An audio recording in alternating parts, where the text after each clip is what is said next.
pamatbatan sang bilog nga kabuhi nga pagkapreso si Alice Guo nga anay ni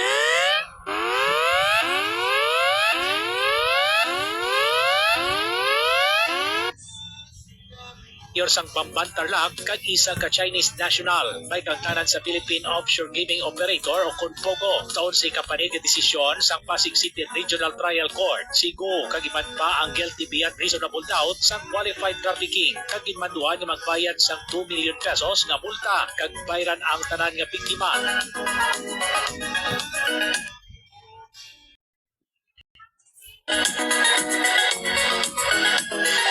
Sa Balitaan National. Ginmando ni President Ferdinand Marcos Jr. ang pagtakop kanay risk na Exodus.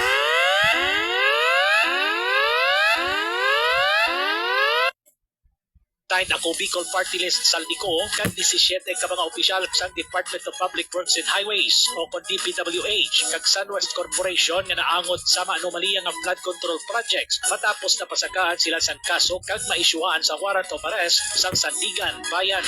Aarestuhin na sila, ihaharap sa korte at pananag. Tanging lakas ng tao ang makakapagpalaya sa kanya. Ang kanyang diwa ang siyang magiging gabay mo sa iyong paglakbay.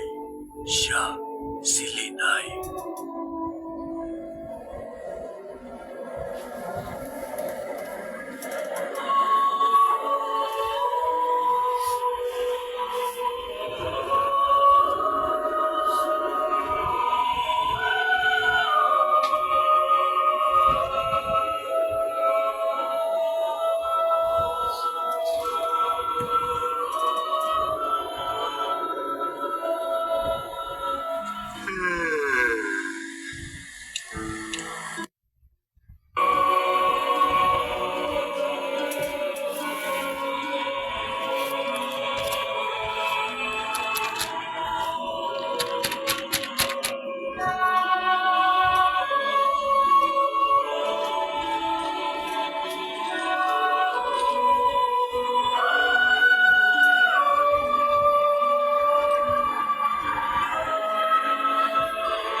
Sa balita sa showbiz. Inkoronahan bilang Miss Universe si Fatima Bush sang Mexico sa 74th Miss Universe sa Bangkok, Thailand. Nagtapos naman bilang third runner-up ang pambato sang Pilipinas nga si Atisa Manalo. Napunaan sang kontrobersiya ang pageant. Nag-walkout sa introduction ceremony si Miss Mexico samtang nag-resign ang bilang ka mga judge bangod sa ginaaligar pagpangdaya. Naging padaog ang Mexico bangod business partners ang amay sini kag ang presidente sang Miss Universe organization nga si Raul Rocha utang nga ginpanginwala niya.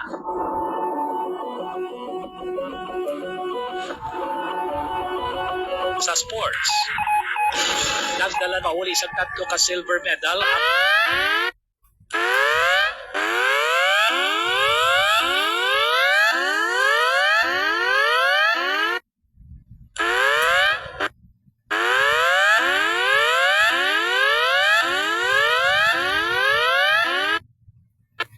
ang tumandok sa Dingli Iloilo nga si Kian Labar sa 14th ASEAN School Games sa Brunei. Nagpangaduwa siya sa athletics 4x400 meter relay boys, 200 meter run boys, kag 400 meter run boys. Bangod sa iya kadalagaan, ginatagan siya sa Iloilo Provincial Government sa 90,000 pesos nga cash incentive.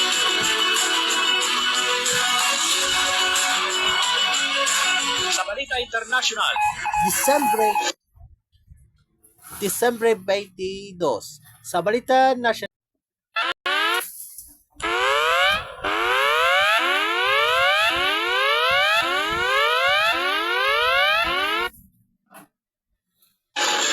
Nasunog ang 7 ka high-rise apartment building sa Hong Kong housing complex. Nagikamatay sa halos 200 ka mga tawo. Lakip sa napatay ang overseas Filipino worker o kon OFW na si Marian Pascual Esteban. Suno sa kapulisan, ang flammable scaffolding kag foam materials na gingamit sa maintenance work ang rason sa madasig nga paglaptas ang kalayo. Naaresto sa kapulisan ang 13 ka mga tawo bangod sa suspected manslaughter kag 12 ang naaresto sa investigasyon sa korupsyon.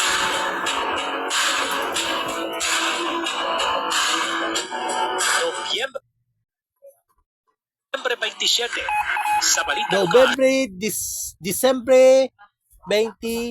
Disyembre 20, Nagpangibabaw ang 3 ka universidad sa Iloilo City matapos nakuha ang 100% na passing rate sa November 2025 Philippine Nursing Licensure Examination.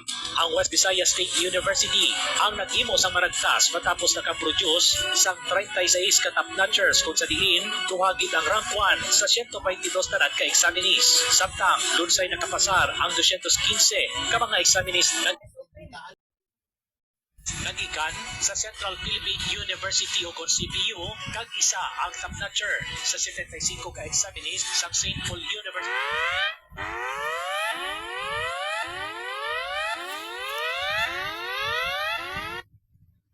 City Iloilo. Although I'm very proud sa mga kasi sa mga kapatid sa kabuhi, kahit ko ng skulahan, wala ko sa malo, kung naman ko high school, na naman kasi papawan sa tilang kakaon, ang sunaan, hatis, maangas, mga chichirya. Ang kabahin sa pahayag ni George Wilson Ran Escordials sa West Visayas State University.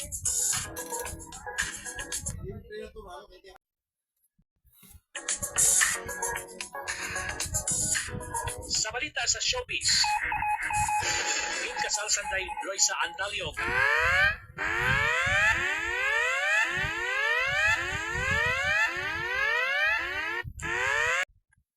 kag Ronnie Alonte, malapit isa kasi manahalin sa inanunsyo nila na engaged na sila. Sa Facebook, kinpakikpahin ni Ronnie ang pila sa ilang mga wedding pictures.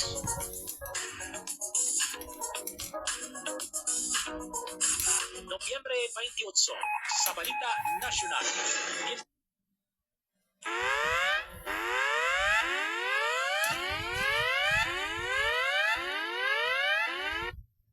Basura sa Appeals Chambers ng International Criminal Court o ICC ang apilar ni former President Rodrigo Duterte para sa isa ka conditional release.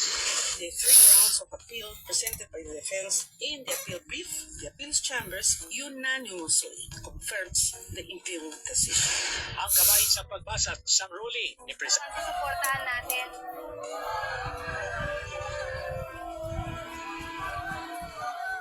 At kung ako ang mananalo, hindi na kayo maghihirap. Bibigyan ko kayo ng trabaho. Bibigyan ko kayo ng libreng pabahay. Citing Judge Luz del Carmen Ibanez.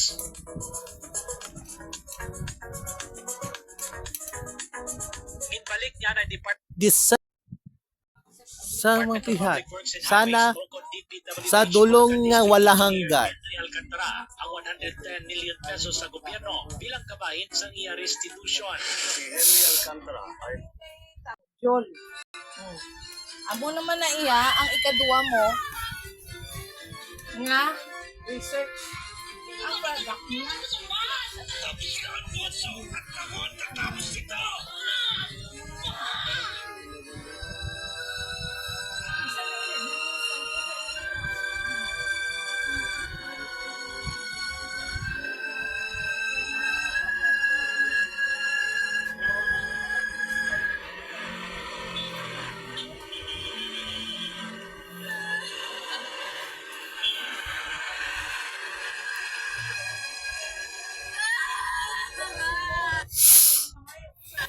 na ng 110 million. Ni Presidente Ferdinand Marcos Jr.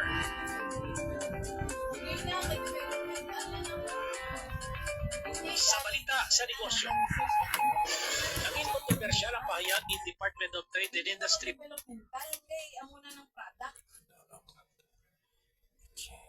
o DTI Secretary Cristina Ro.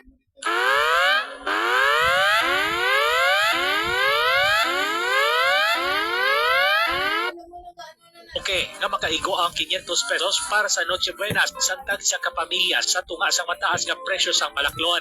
Apang sa mulihi, ginatag ni Roque nga nakadepende sa miyembro sang pamilya kung pila ang gastuso nila kag ang 500 ang makaigo na sa pamilya nga may 4 ka miyembro.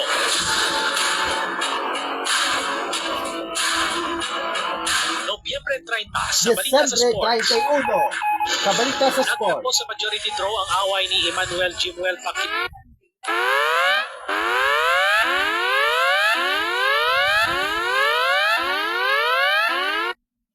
Jr. batok sa Amerikano na si Brendan Lally sa iyang professional debut sa Pichanga Resort and Casino sa Temecula, California.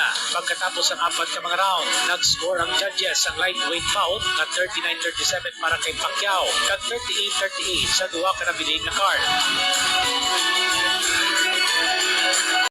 Sa Anton, Balintanaw, may RMN Iloilo Year-End Report.